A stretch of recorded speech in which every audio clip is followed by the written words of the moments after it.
अस्सलामुअलैकुम, बोल news headquarter से खुशामदीद। मैं हूं सैयद रजी, मैं हूं सहरेश जुहेर और मैं हूं सुमैया रिजवान। हेडलाइंस आपने जानी। बुलेटिन सबसे पहले बात करेंगे, इमरान खान को वजीर आजम हाउस के किसी कमरे में बंद कर देना चाहिए। जिस मुल्क में जाते हैं तमाशा बनाकर आते हैं, दोस्त मुल्क भी मुंह लगाने को तैयार नहीं।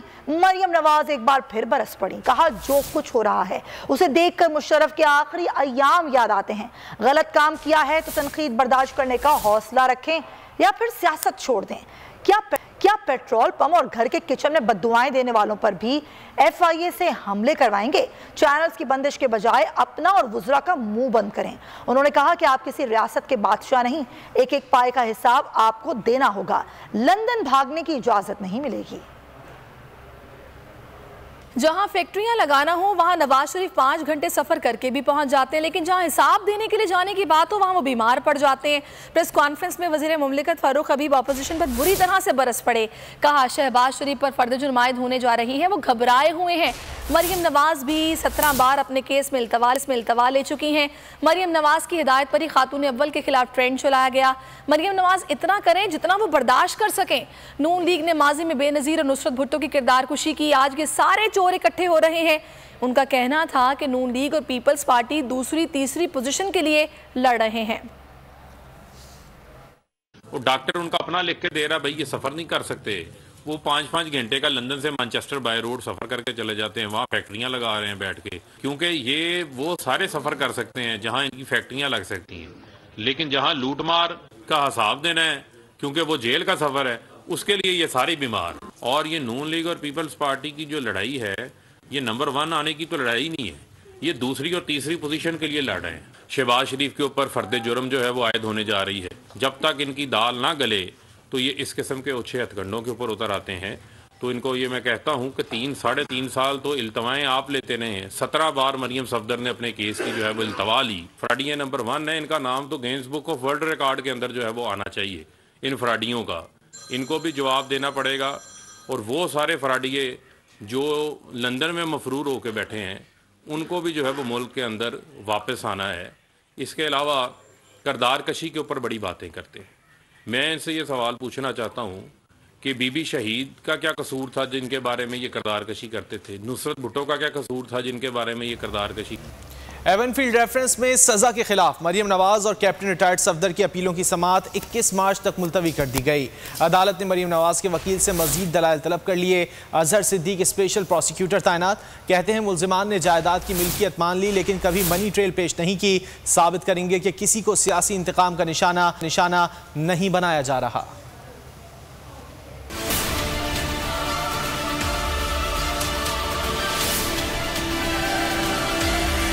एवनफील्ड रेफरेंस में सजा के खिलाफ अपीलों की समाअत। लीग रहनुमा मरियम नवाज और captain retired Safdar Islamabad high court में पेश। अदालत ने रेफरेंस की गुज़िश्ता समाअत का तहरीरी हुक्मनामा जारी करते हुए मरियम नवाज के वकील से मजीद दलाइल तलब कर लिए। नैब ने अजहर सिद्दीक एडवोकेट को प्रोसिक्यूटर तैनात कर दिया। कहते हैं साबित करेंगे कि किसी को सियासी इंतकाम का निशाना नहीं बनाया जा रहा। ये जो मीडिया के ऊपर जो अदालतों से बाहर केस लड़ा जाता है, आप लोग इस हवाले से वाजे नहीं करते हैं। कौम के सामने सारे हकायक रखे। अदालत ने केस की समाअत 21 मार्च तक मुलतवी कर दी।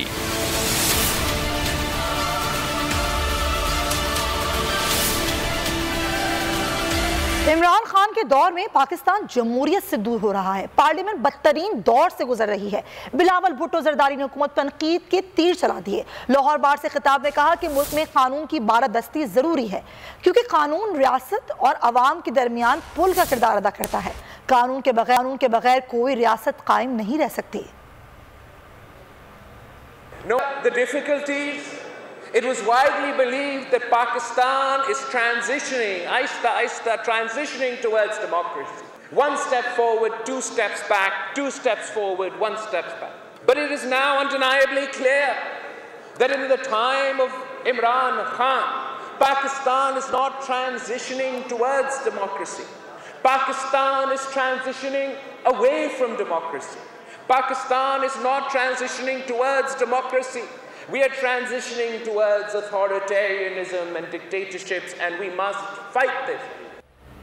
सिर्फ तारीख मिलेगी या तहरीक भी आएगी? PDM ने तहरीक अदम एतमाद के हवाले से अगले कुछ रोज़ में इजलास बुलाने का फैसला कर लिया। ज़राए का कहना है कि इजलास में तहरीक की तारीख देने पर गौर होगा। हुकूमत के इत्तेहादियों से मजीद बातचीत के लिए जरगा तश्कील देने का भी फैसला किया गया है।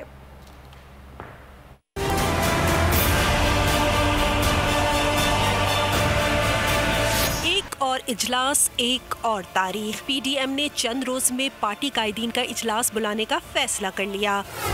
जराये का कहना है कि इजलास में तहरीक की हतमी तारीख देने पर गौर होगा। इजलास में हुकूमती इत्तेहादियों से मुज़ाकरात की अब तक की पेशरफ्त पर भी गौर होगा।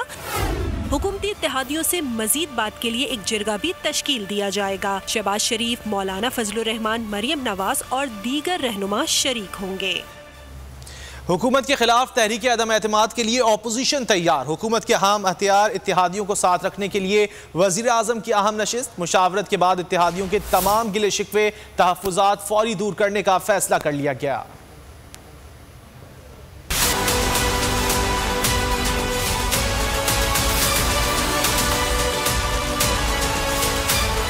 हुकूमत के खिलाफ तहरीक अदम एतमाद। पीडीएम ने तारीख तय करने के लिए बैठक बिठा ली। अपोजिशन को कैसे देनी है शिकस्त फाश और इत्तेहादियों को कैसे करना है राम। कुर्सी बचाने के लिए हुकूमत ने भी कमर कस ली।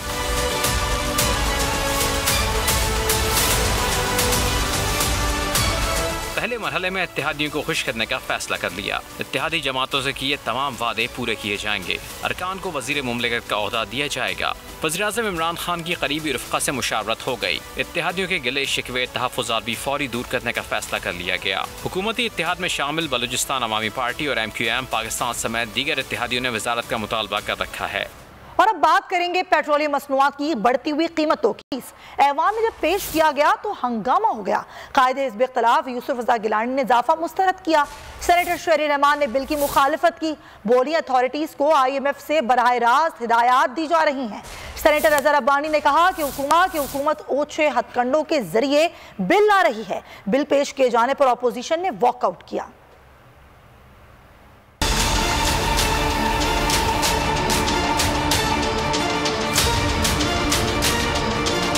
सेनेट इजलास में महंगाई के आफ्टर शॉक्स। अपोजिशन पेट्रोलियम मसनूआत की कीमतों में इजाफे पर फट पड़ी। कायदे हिज़्ब इख्तिलाफ यूसुफ रज़ा गिलानी बोले, पूरी कौम परेशान है। पेट्रोल अब आवाम की पहुंच से दूर हो चुका है। आए दिन पेट्रोलियम की प्राइसेस बढ़ा दी जाती हैं और साथ ही साथ इलेक्ट्रिसिटी की भी बढ़ा दी जाती हैं।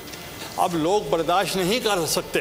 कायदे ऐवान डॉक्टर शहजाद वसीम ने जवाब दिया। कहा, जुल्फ़िकार अली भुट्टो ने भी कहा था पेट्रोल महंगा है, हम क्या करें। आपने पेट्रोलियम लेवी में कमी की और सेल्स टैक्स को 0 पर ले आए, अपना रेवेन्यू लॉस किया। फोर्टनाइटली तकरीबन ये 35 बिलियन का लॉस हुकूमत बर्दाश्त कर रही है ताकि इस पेट्रोलियम प्राइसेस को जितना कम से कम इसमें इजाफा मुमकिन हो वो किया जाए। Oil and gas regulatory authority तरमीमी बिल 2022 ऐवान में पेश हुआ तो सेनेटर शेरी रहमान ने मुखालफत कर दी। बोली, अथॉरिटीज को IMF से बराह रास्त हिदायत दी जा रही हैं। जो कीमतें बढ़ाई जा रही हैं, जो आज पेट्रोल का मसला है, जो सब लोग इस पर बोलना चाह रहे हैं, वो ये है, वो इधर ही से हुआ है। अब आपकी रेगुलेटरी अथॉरिटीज को डायरेक्ट रिपोर्ट दी जा रही है टू IMF। असल इशू ये है। सेनेटर अजहर अब्बानी ने कहा, हुकूमत ओछे हथकंडों के जरिए बिल ला रही है। लोगों को खुदकुशी करने और भीख मांगने पर मजबूर किया जा रहा है। अगर सेनेट इस बिल को पास करती है तो सेनेट जो है वो मोहर लगा रही होगी हुकूमत के अनकॉन्स्टिट्यूशनल एक्ट को। This will be an act which will be challenged in the court of law and on that very basis it will be struck down. Shibli Faraz बोले, ये लोग हकाइक को मसक करके पेश करते हैं। रेगुलेटरी अथॉरिटी हुकूमत के ज़ेरे असर नहीं होनी चाहिए। सब्सक्राइब करें और बेल दबाएं ताकि कोई खबर रह न जाए।